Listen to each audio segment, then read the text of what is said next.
La Iglesia Católica también fue protagonista en la campaña libertadora. En el marco del Bicentenario de la Independencia, esas noticias habló con el prior Carlos Mario Alzate en Chiquinquirá, departamento de Boyacá. Y aquí les tenemos los detalles que muchos colombianos y extranjeros seguramente no conocen.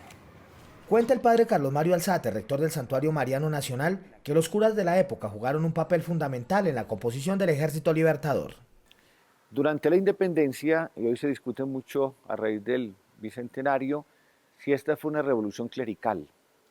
porque no hay duda que los curas tuvieron un papel fundamental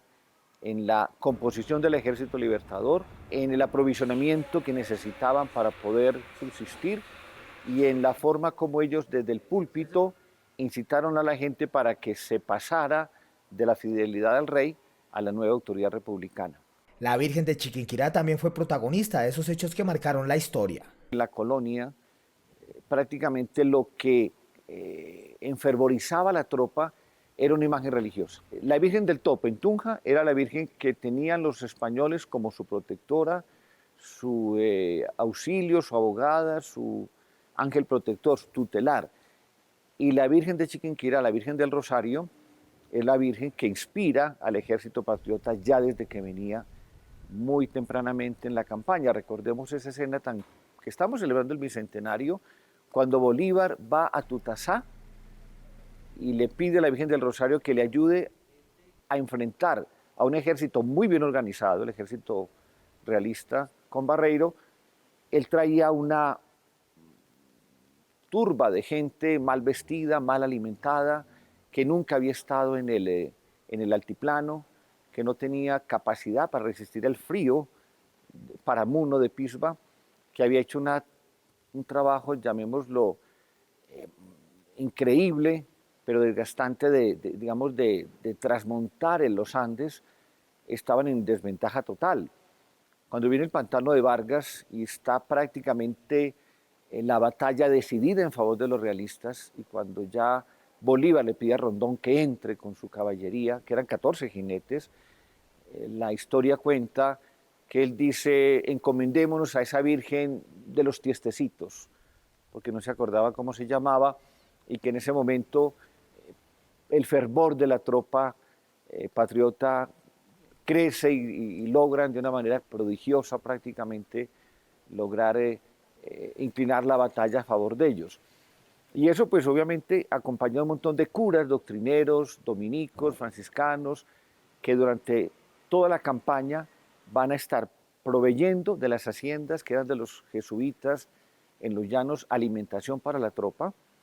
y luego ya en el altiplano, en Boyacá, en todos estos pueblos, Pisba, Paya, en fin, le piden a la gente que se despoje de su ropa para que se la den a los soldados. Cuenta la historia que el libertador Simón Bolívar, en agradecimiento a la Virgen de Chiquinquirá, visitó varias veces esa población. Como reconocimiento al aporte simbólico de la Virgen a la causa, Bolívar vendrá 3 veces a Chiquinquirá para darle gracias a la Virgen,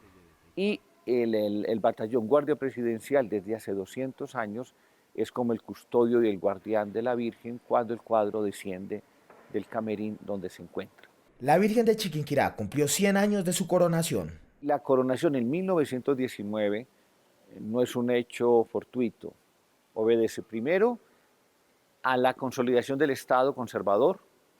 luego a la necesidad de celebrar la independencia, el centenario, con todo rigor, y un poco es una afirmación del centralismo frente al peligro de disolución de la nación en un montón de estados federales. Recordemos que la Santa Sede, el Vaticano, permite la coronación de la Virgen en 1910, pero será solamente hasta 1919, el 9 de julio, cuando se corona solemnemente en Bogotá. Ese día se inaugura la luz eléctrica en la ciudad y es sin duda alguna el acto más importante y más sonado de la época en torno a celebrar el centenario. La catedral, donde hoy reposa el lienzo de la Virgen de Chiquinquirá, también tiene su propio recorrido histórico de su construcción. La capilla era pajiza, era supremamente elemental, la cuidaba una mujer que se llamaba María Ramos, que era la que es protagonista del milagro,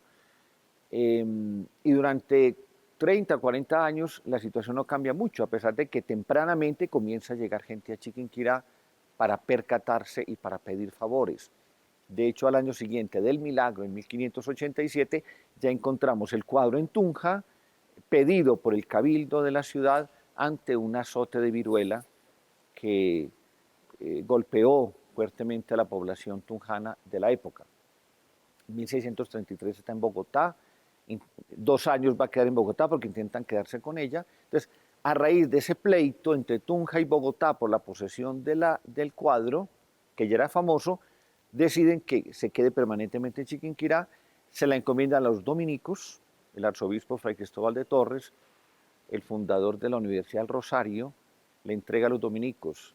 a perpetuidad el santuario, que era una choza, con la condición de que ellos construyen un templo. Entonces se pueden construir un templo, entonces el segundo templo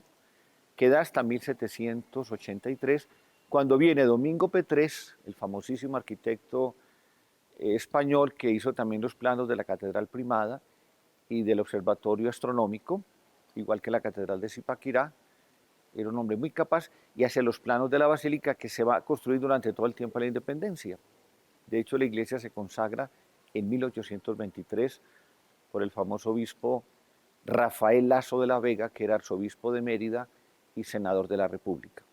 La Basílica de Chiquinquirá fue visitada por el Papa Juan Pablo II en 1986. En Chiquinquirá también hace presencia la Escuela Superior de Administración Pública, contribuyendo a la formación de líderes para el buen gobierno.